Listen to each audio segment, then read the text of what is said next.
Tawag yun. Kapag lalahati tayo ron. Pwede pa to? Wala na, manipis na to yan.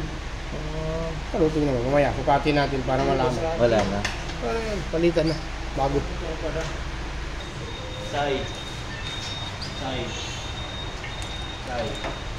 Yan, tingnan mo, corrosion.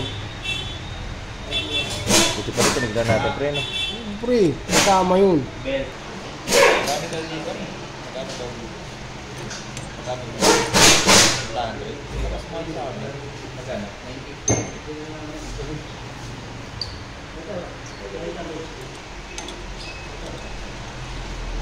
Dapat kasi ito, nagpapa-CVT kada 8,000 kilometers eh.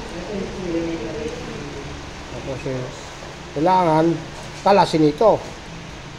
Kaya 10 ang pinakasagad. Kaya stock up.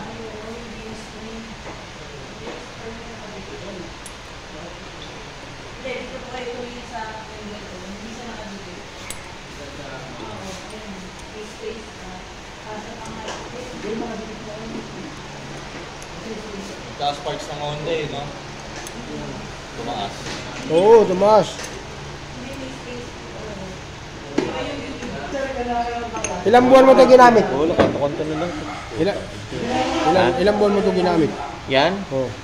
Ano yan, pre? Pinuto ko na yan, pre. Yan pa rin yun. Stock yan. Kaya nga eh. Di pa napalitan yan. Tingnan mo, 0.0. 0.8 millimeter. Stock O, ito yung nakuha ko. papalit natin. 2.3. Ano ba? Bayo. Ano ito diferensya? Ano ba yung ano yan pag yung bago? Ito. Ang stock kasi nito, ang umabot siya ng service sa 0.2, papalitan mo na. Eh, 0.3 pa eh. 2.03. Ang stock. Pa yan.